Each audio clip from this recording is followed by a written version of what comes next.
El hallazgo tuvo lugar una noche cálida de mayo del año 1659, en Oviedo, concretamente bajo los soportales de la parroquia de San Juan el Real, y por parte del juez Juan Álvarez de Cores y por Antonio de Granda, escribano, por su parte, del Ayuntamiento de Oviedo. ¿Qué es eso que suena, don Juan? ¿Acaso pudiera ser algún animal? Saque la linterna, vayamos a ver. Se había encontrado un expósito, como se solía definir a los niños abandonados. A aquel se le conocería en adelante como el hijo de la piedra de San Juan, porque nadie más que las piedras de la iglesia del mismo nombre, en Oviedo, se reconocieron como padres de la criatura. Y eso que aquel bebé tenía pinta de haber nacido entre algodones, y eso sí que era una cosa rara. Esta es su historia. Mi nombre es Antonio de Granda y fui escribano del Ayuntamiento de Oviedo. Y yo encontré a ese niño al pasar por San Juan el Real con Juan Álvarez de Cores, juez ordinario de la ciudad por el estado de Hijosdalgo, escribano y secretario de la Universidad de Oviedo. Le oímos llorar y salimos a su encuentro. Niños expósitos a lo largo de la historia de Asturias ha habido muchos. Eran depositados en los soportales de las iglesias, en los portales de las casas o, en general, allá donde hubiera seguridad de que iban a ser recogidos y cuidados después. Pero este en particular es un caso extraño, como les digo, porque el buen escribano Antonio de Granda nos dice, además de lo que nos acaba de contar anteriormente, que estaba en un nicho del soportal y cabildo de la iglesia, de muy buena calidad, que eran muy buenos los pañales de lino y lana que vestía, y entre ellos había una cédula que decía que no estaba bautizado y que consigo tenía para pagar al cura y sacristán los derechos del bautismo, que le diesen a criar, que no faltaría quien pagase la cría. Así comienza la historia del hijo de la piedra de San Juan, que en su día recogió José Antonio Samaniego en su libro Anecdotario Social y Criminal de Asturias, tras acceder a los documentos que, custodiados en el Ayuntamiento ovetense, narran todos los hechos que componen esta historia. De inmediato, y como se hacía con todos los niños expósitos, se buscó a una madre de leche que pudiera amamantar al recién nacido en sus primeros meses de vida, un servicio de lo más habitual en la época, y aún un par de siglos después, por medio del cual una mujer recibía un buen salario municipal o eclesiástico por hacerse cargo de los niños abandonados en la parroquia de turno, para darles de comer. De entre todas las lactantes que había en ese preciso momento en Oviedo, se encontró a la mujer idónea en el barrio de San Isidoro. María de Somió se llamaba la primera madre, así entre comillas, del pequeño que enseguida es mandado a bautizar. In nomine Patris et Filii et Spiritus Sancti. Amén. Y a lactar a otras casas. Porque resultó al final que María de Somió no tenía leche para tanto ajetreo, ni tiempo para cuidar a aquel niño de misterioso pasado al que le decían el hijo de la piedra de San Juan. Jamás se pudo saber, ni se sabe, quiénes fueron los padres de la criatura, y eso a pesar de que lo inscribimos en el libro de acuerdos del ayuntamiento, por si los encontrábamos. Pero nunca. Don Juan, el juez, fue su padrino, junto a María de Paz, la esposa del ministril de Chirimía y corneta de la catedral.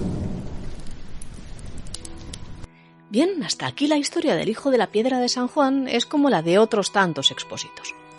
A los niños que aparecían abandonados, con cédula propia o no, con padres identificados o sin ellos, se les buscaba siempre en un primer momento una madre de leche y unos padres de crianza también.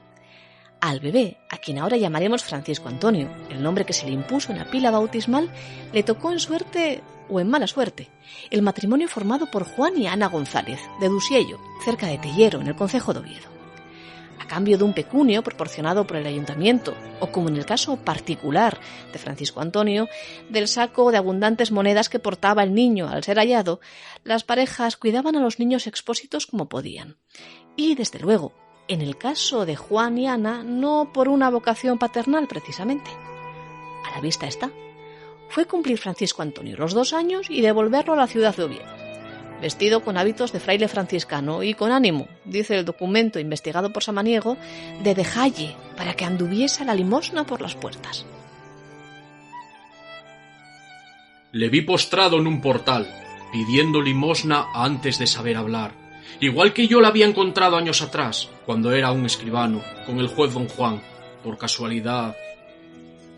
Sí, no se sorprendan.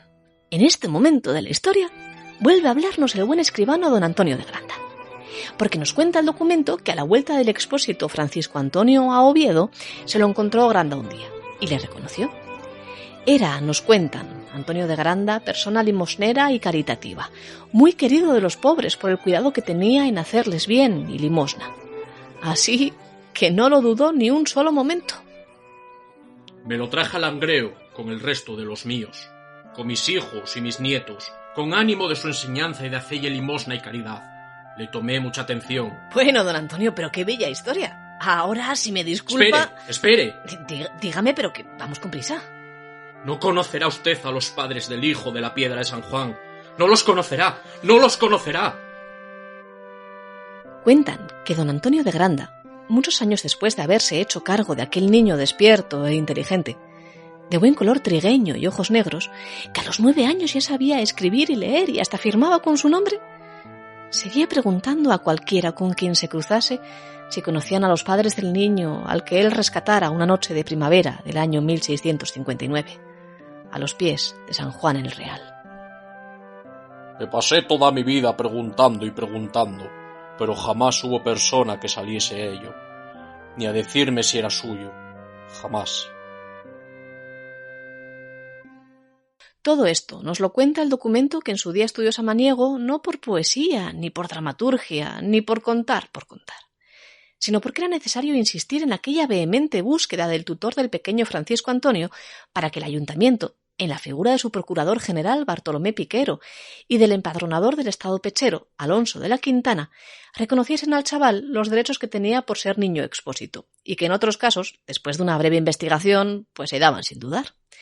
Pero sobre el hijo de piedra de San Juan pesaba el vía crucis de haber sido fruto de una alta cuna, que aunque sí proveyó anónimamente el dinero con el que se debía pagar su manutención, otra cosa es que después en efecto se hiciera, jamás lo reconocería como propio.